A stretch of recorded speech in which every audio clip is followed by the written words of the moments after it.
వల్లభనేని వంశీ వాళ్ళ భార్య పంకజశ్రీ ఆమె పేరు. ఆమె ఇప్పుడు మీడియా ముందుకొచ్చి మాట్లాడుతుంది. మా హస్బెండ్‌ని అన్యాయంగా అరెస్ట్ చేశారు. మాకు ఎఫ్ఐఆర్ కూడా ఇవ్వలేదు. ఏ కేసు పెట్టారో కూడా చెప్పట్లేదు. అట్లాగే జైల్లో మా హస్బెండ్‌కి ప్రాణ హాని జరిగే అవకాశం ఉంది. ఆల్రెడీ ఆయన్ని ఫిజికల్‌గా దాడి చేశారని చెప్తున్నారు జైల్లో. మెంటల్‌గా కూడా ఆయనకి టార్చర్ పెడుతున్నారు. ఆయనకి ఆల్రెడీ బోన్ ఫ్రాక్చర్ అయింది గతంలో. దాని తర్వాత బ్రీతింగ్ ప్రాబ్లం కూడా ఉంది. కానీ జైల్లో ఆయనకి ఏ రకమైన సౌకర్యాలు కల్పించట్లేదు అని ఆమె ఆరోపిస్తుంది. సో మనకి మామూలుగా అతని పరిస్థితి చూస్తే ఇప్పుడిప్పుడే జైలు నుంచి బయటకు వచ్చేట్టు కూడా కనిపించట్లేదు. ఎందుకంటే ఆల్రెడీ ఆయన ఇప్పుడు కస్టడీకి అడుగుతున్నారు. మామూలుగా అయితే అక్కడ తెలుగుదేశం ఆఫీస్ మీద జరిగిన దాడి కేసులో కూడా ఈయన ఉన్నారు. కానీ ఆ కేసులో ఈయన అరెస్ట్ చేయలేదు. ఎందుకంటే తెలుగుదేశం ఆఫీస్ మీద దాడి చేసిన కేసులో మొత్తం 88 మంది నిందితులు ఉంటే అందులో 45 మందిని అరెస్ట్ చేశారు. ఈయనేమో A71. అయితే ఈయన తెలుగుదేశం వెర్షన్ మనం చెప్పుకోవాలంటే ఈయన ఏం చేశాడంటే ఆ కేసు పెట్టింది ఎవరంటే సత్యవర్ధన్ అని తెలుగుదేశం ఆఫీసులో ఆపరేటర్గా పనిచేసే వ్యక్తి. అతను ఇన్ఛార్జిగా ఉన్నాడు కాబట్టి ఆ రోజు అతను కేసు పెట్టాడు. కేసు ఫైల్ కంప్లైంట్ ఇచ్చాడు అనమాట.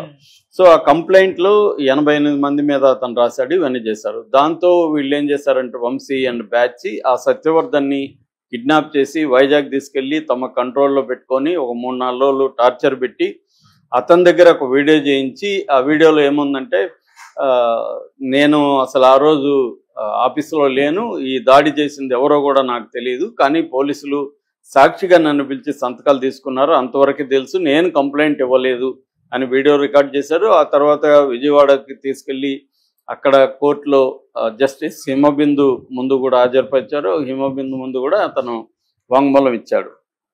సో ఇదంతా వంశీ వాళ్ళే చేయించారు. ఎందుకంటే ఈ కేసుని లేకుండా చేయడం కోసం వంశీ డ్రామా ఆడాడు అని చెప్పి వీళ్ళు ఏం చేశారంటే ఎప్పుడైతే అతను ఈ సత్యవర్ధన్ అని అతను కోర్టులోకి వెళ్ళి వాంగ్మూలం ఇచ్చాడో తెలుగుదేశం వాళ్ళు రంగంలోకి దిగేసి ప్రభుత్వం రంగంలోకి దిగి పోలీసుల్ని పంపించి ఈ సత్యవర్ధన్ కిడ్నాప్ చేసినట్టుగా వాళ్ళ బ్రదర్ దగ్గర ఒక కంప్లైంట్ తీసుకొని ఆ సత్యవర్ధన్ బ్రదర్ దగ్గర ఇతన్ని ఆగమేఘాల మీద వచ్చి ఇక్కడ గచ్చిబౌలిలో మై హోమ్ భూజ అనే ఒక కాంప్లెక్స్లో అపార్ట్మెంట్ కాంప్లెక్స్లో ఉంటే వెళ్ళి పట్టుకొని వచ్చారు.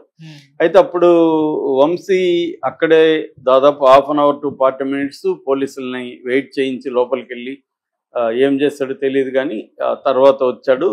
అక్కడేమో చాలా మందికి ఫోన్లు చేశాడని ఒకటి, రెండో తన ఫోన్ని అతను అక్కడి నుంచి తరలించేశాడు వేరే వాళ్ళ ద్వారా, ఫోన్ దొరకకుండా చూసుకున్నాడు. తర్వాత కూడా నిన్న కూడా 2 బృందాలు ఇక్కడికి వచ్చి ఇక్కడ పోలీసుల సహాయం తీసుకొని లోకల్ అక్కడ మొత్తం ఇల్లంతా సెర్చ్ చేశారు. దాదాపు కొన్ని గంటల పాటు వెతికారు కానీ ఫోన్ దొరకలేదు. అంటే లాస్ట్ వాళ్ళకి ఏంటంటే మన సెల్ టవర్ ఆధారంగా ఇతని ఫోన్ ఎక్కడ ఉన్నిందంటే ఈ మైహోమ్ భూజాలో ఉన్నింది. కానీ అక్కడ పోలీసులకు దొరకలేదు. ఆ ఫోన్ కానీ ఉంటే ఇతనికి సంబంధించి అనేక డీటెయిల్స్, ముఖ్యంగా కిడ్నాప్కి సంబంధించి ఇతన్ని చాలా మందితో మాట్లాడినట్టుగా ఇవన్నీ ఉన్నాయి. కాబట్టి ఈ ఆధారాలతో కోర్టులో పెట్టాలనేది ప్లాన్.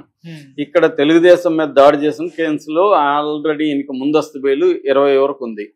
సో 20 తర్వాత ఈయనకి కానీ బెయిల్ రాకపోతే ఆ కేసులు కూడా అరెస్ట్ చేసే అవకాశం ఉంది. ఆల్రెడీ ఇప్పుడు 16 కేసులు ఈయన మీద ఆల్రెడీ ఉన్నాయి. ఈ 16 కేసుల్లో పీటీ వారెంట్లు ఇష్యూ చేసి ఇతను ఒకవేళ ఏదన్నా ఇప్పుడు ఉన్న కేసులో బెయిల్ వస్తే బయటికి రాకముందే మళ్ళీ అరెస్ట్ చేసి జైల్లో నుంచి పర్మనెంట్గా రానియకుండా కనీసం కొన్ని నెలల పాటు రానియకుండా, ఎందుకంటే 1 by 1 పెడతా ఉంటారు. మామూలుగా గతంలో కూడా ఇవి పీటీ వారెంట్ అనేది ఏంటంటే ప్రిజనర్ ఇన్ ట్రాన్సిట్ వారెంట్ అంటారు. ప్రిజనర్ ఇన్ ట్రాన్సిట్ అంటే వేరే కేసులో ఒక ముద్దాయి జైల్లో ఉన్నప్పుడు ఇంకొక కేసు పెట్టి ఈ పీటీ వారెంట్ ఇష్యూ చేస్తారు. ఎందుకంటే ఆల్రెడీ జైల్లో ఉన్నాడు కాబట్టి ఆ పీటీ వారెంట్ తీసుకొని అతన్ని ఇంకొక పోలీసులు లేకపోతే ఇంకొక ఊరు కావచ్చు, ఆ ఊరు వాళ్ళు తీసుకెళ్తారు అన్నమాట.